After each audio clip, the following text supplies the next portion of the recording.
मुझे अपने बचपन के दिनों की याद है जब स्टील नया नया चलन में आया था और फेरी वाले अपने सिर पर स्टील के बर्तनों का टोकरा लेकर घर घर बेचा करते थे। उस समय के मूल्य सूचकांक के आधार पर ये बर्तन बहुत ही महंगे थे। मेरी माँ ने क्या किया कि चमचमाते स्टील के बर्तनों को देखकर घर के पुराने तांबे के, पीतल के, कांसे के, फूल के बहुत सारे बर्तनों से स्टील के बर्तनों को एक्सचेंज कर लिया। मैं भी खुश था कि अब फूल या कांसे की थाली में खाना नहीं खाना पड़ेगा, चमचमाते स्टील के बर्तनों में खाना खाया जाएगा। शुरुआत में केवल खाने के बर्तन स्टील के शुरू हुए, लेकिन आगे चलकर पकाने के बर्तन भी स्टील के शुरू हो गए। घर में पुराने रखे तांबे, पीतल, कांसे आदि के पीतल पतीले, कढ़ाइयाँ, हंडे आदि धीरे धीरे करके स्टील के बर्तनों से बदले जाने लगे। नमस्कार मित्रों, यदि आप मुझे नियमित रूप से सुनते हैं तो आपको याद होगा कि हमने चर्चा की है कि इस संसार में जितनी भी वस्तुएं हैं, चर या अचर, जड़ या चेतन, सभी से ऊर्जा की सूक्ष्म तरंगें प्रवाहित होती रहती हैं। इन तरंगों की प्रकृति या तो नकारात्मक या सकारात्मक होती है। शुभ और अशुभ का विवेचन भी इसी आधार पर किया जाता है। जिन वस्तुओं से या जिन प्राणियों से सकारात्मक तरंगें निकलती हैं उन्हें हम शुभ मान सकते हैं, और जिनसे नकारात्मक तरंगें निकलती हैं उन्हें अशुभ। इस तरह हमारे चारों ओर शुभ व अशुभ वस्तुओं व प्राणियों का अंबार लगा होता है। हमें यह प्रयास करना चाहिए कि जहां तक हो सके शुभ का संग्रह करें और अशुभ से बचकर रहें। मित्रों, रसोई को हम घर का पावर हाउस कह सकते हैं, क्योंकि यहाँ पका हुआ भोजन हमारे पेट में जाता है और हमारे शरीर को ऊर्जा देता है। लेकिन इस पावर हाउस में यदि नकारात्मकता बढ़ जाए तो क्या होगा? घर की महिलाएं जो कि काफी समय रसोई में व्यतीत करती हैं, उन पर तो दुष्प्रभाव पड़ेगा ही, घर के शेष लोगों के स्वास्थ्य पर भी दुष्प्रभाव पड़ेगा। मित्रों, इस नकारात्मकता के कई स्रोत हो सकते हैं। उन्हीं में एक है घर के बर्तन। मेरा मतलब कि बर्तन किस चीज के बने हैं। स्टील व एल्युमिनियम के बर्तनों की तुलना में तांबे, पीतल, कांसे, फूल, पंचधातु आदि के बर्तन बहुत ही शुभ होते हैं। कांच के बर्तन भी बहुत अच्छे होते हैं। चीनी मिट्टी के बर्तन भी अच्छे हैं, और मिट्टी के बर्तनों का तो कहना ही क्या। मित्रों, मिट्टी के बर्तनों में भोजन ऐतिहासिक काल से पकाए जा रहे हैं। आज भी कुछ घरों में मिट्टी के बर्तनों में भोजन पकते हैं। विशेषकर मिट्टी के तवे और मिट्टी की हांडी का उपयोग कई लोग करते हैं। मुझे अपने बचपन के दिन याद आते हैं। मेरे घर में गायें हुआ करती थी। 2 गायें तो प्राय होती ही थी, जिससे सालों भर दूध मिलता रहे। ना, जर्सी वर्सी नहीं, देसी गायें। उनका दूध निकलता और मेरी दादी उसे मिट्टी की हांडी में उबालती। कंडे की मीठी आंच पर धीमे धीमे उबलता था दूध और पीला पड़ जाता था। एक मोटी मलाई की परत जमती उस पर। क्या तो सुगंध उठती थी उससे, और क्या स्वाद होता था। बिना चीनी के जो प्राकृतिक मिठास होती है वह उसमें होती थी, जो कि बहुत ही अद्भुत थी। वह सुगंध और वह स्वाद बहुत याद आते हैं। बाय द वे, कभी मिट्टी के कुल्हड़ में चाय पीकर देखिए कि आपको कैसा स्वाद और कैसी तृप्ति की अनुभूति होती है। हाँ, तो बात यह हो रही थी कि मिट्टी के बर्तनों की ऊर्जा तरंगें बहुत सकारात्मक होती हैं। अब तो स्वास्थ्य सलाहकार भी यह बताने लगे हैं कि यदि आप अपने स्वास्थ्य से प्यार करते हैं तो मिट्टी के बर्तनों का उपयोग करें। यही कारण है कि मिट्टी के बर्तन जो कुछ समय पहले बाजार से लगभग गायब हो गए थे, अब फिर से दिखाई देने लगे हैं। बहुत से हेल्थ एक्सपर्ट परामर्श दे रहे हैं कि प्रेशर कुकर के बजाय मिट्टी की हांडी में खाना पकाइए। इससे हमारे शरीर के लिए आवश्यक लगभग 18 प्रकार के सूक्ष्म पोषक तत्व आसानी से मिल जाते हैं, जबकि प्रेशर कुकर में पकाने से ये तत्व नष्ट हो जाते हैं।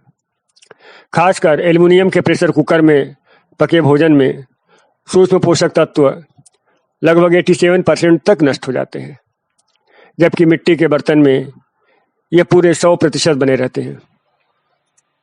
मित्रों, हम जानते हैं कि संसार के समस्त खनिजों का मूल स्रोत धरती है।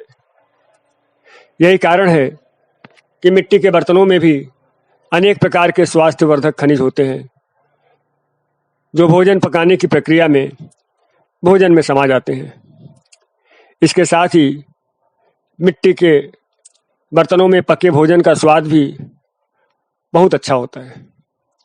कभी मिट्टी की हांडी में पकी दाल खाकर देखिए, वह स्वाद आप याद रखेंगे।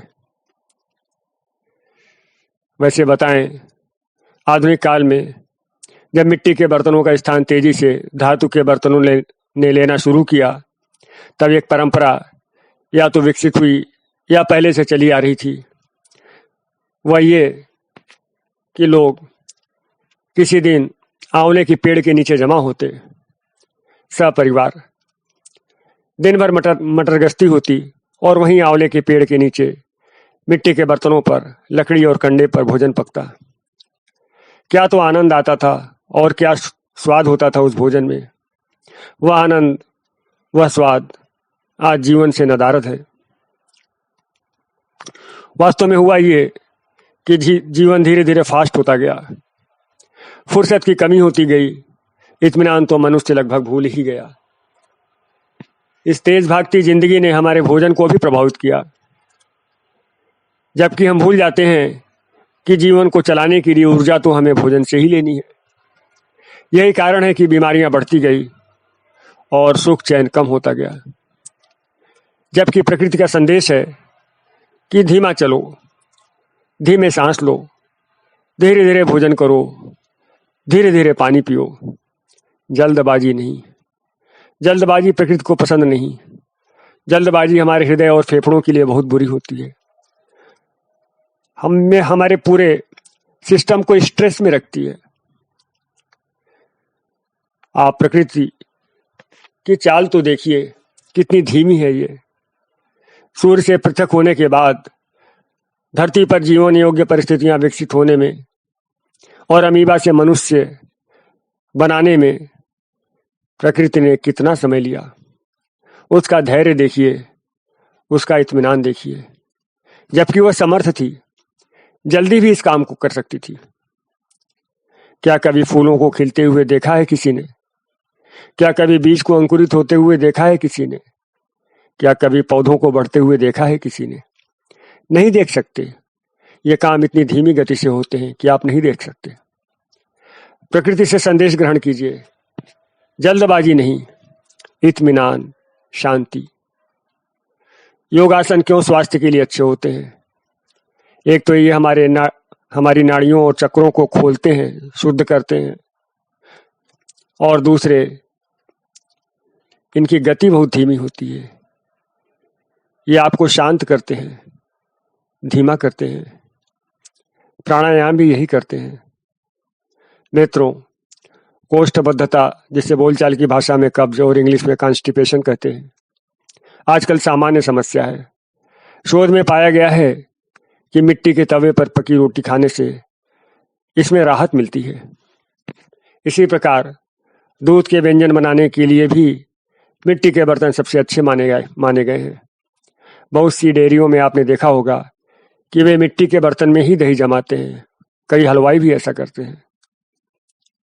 कई जगह तो मिट्टी के बर्तनों में ही जमी जमाई दही बेची जाती है। पीने के पानी के लिए भी मिट्टी की सुराही, मटके आदि अति उत्तम माने गए हैं। होता यह है कि जब मिट्टी के बर्तनों में पानी रखते हैं तब इसमें पंच महाभूत का पूरा संपर्क होता है। वो कैसे? देखिए, मिट्टी के बर्तन में पृथ्वी तत्व है। क्योंकि ये बर्तन सरंध्र अर्थात पोरस हैं, इसलिए हवा का आवागमन भी उसमें होता रहता है। तो दो तत्व हो गए, पृथ्वी और हवा। अब बर्तन आप जहां कहीं भी रखेंगे, थोड़ी बहुत तो रोशनी होगी ही सूर्य की, भले ही वो सीधी ना आ रही हो, लेकिन अंधेरा तो बिल्कुल नहीं होगा।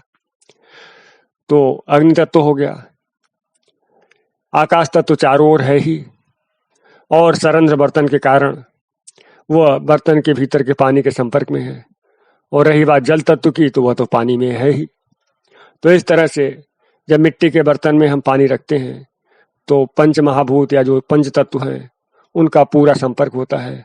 और चूंकि हमारा शरीर भी इन पंच महाभूतों से ही बना है, इसलिए इनके लिए बड़े ही, शरीर के लिए बड़े ही अनुकूल पड़ते हैं। मिट्टी के बर्तन का पानी हमारे स्वास्थ्य के लिए अत्यंत अनुकूल होता है, जबकि धातु के बर्तनों में ऐसा नहीं हो सकता। इसी तरह से प्लास्टिक के बर्तनों में भी ऐसा नहीं हो सकता, क्योंकि ये पोरस नहीं होते। एक बात और, जो कुंभ या घड़ा होता है ना, वो ब्रह्मांड का प्रतीक है। उसकी आकृति ब्रह्मांड जैसी होती है। इस आकृति विज्ञान का भी प्रभाव होता है। आप पानी जिस बर्तन में रखेंगे उसका आकार ग्रहण कर लेगा पानी। तो यदि आप पानी को बाल्टी, लोटे, जग में रखते हैं तो वह शुभता उसमें नहीं आती है, जबकि घड़े या मटके में रखे हुए पानी में आकृति विज्ञान की शुभता भी आती है, क्योंकि घड़े की आकृति ब्रह्मांड जैसी होती है। यही कारण है कि हमारे यहाँ कुंभ या घट को शुभता का प्रतीक माना गया है। शुभ अवसरों पर घट की स्थापना होती है। मंदिरों के शिखर पर भी आपने देखा होगा कलश बनाए जाते हैं। यहाँ तक कि हमारी जो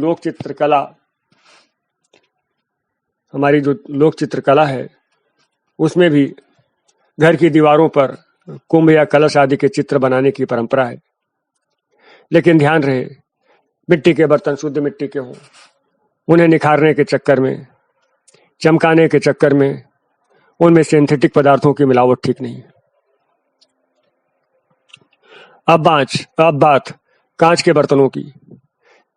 यह ऐतिहासिक काल से ही चलन में है।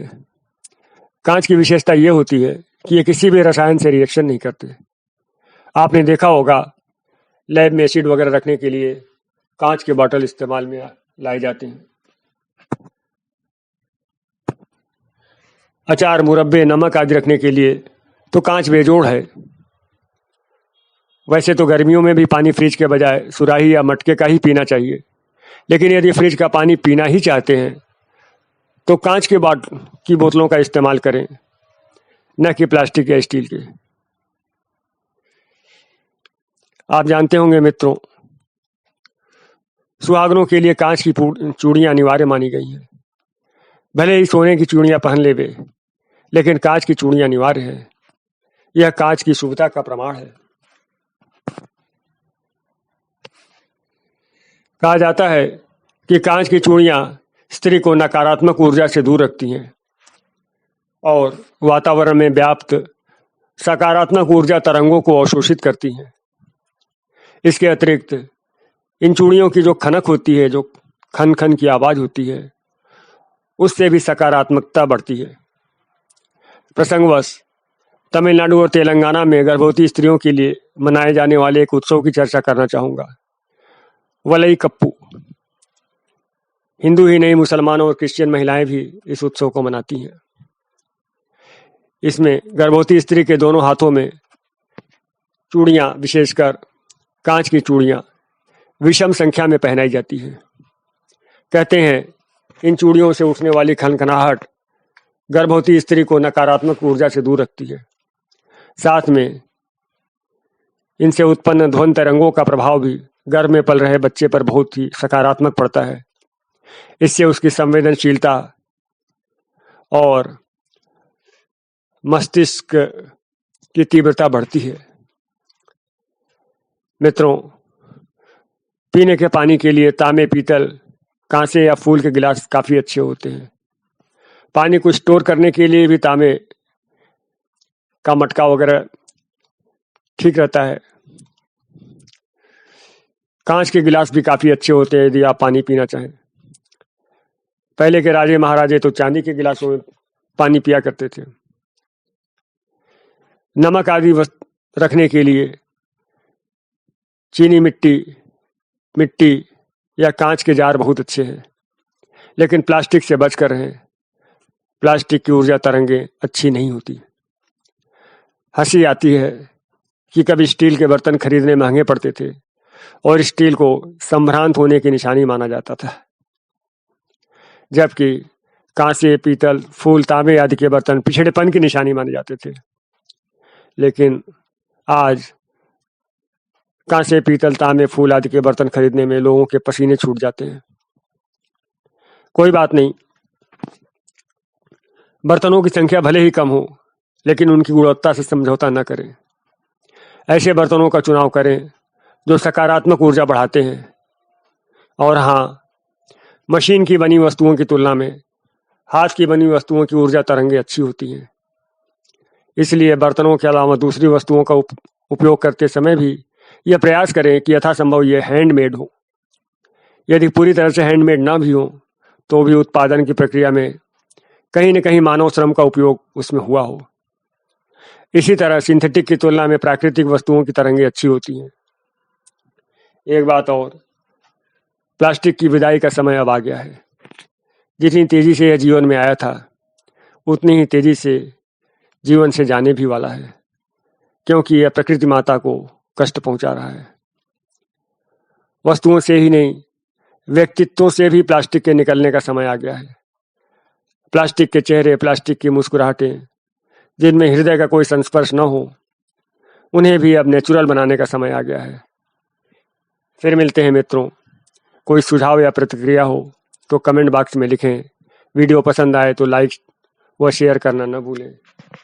ठीक है मित्रों, नमस्कार।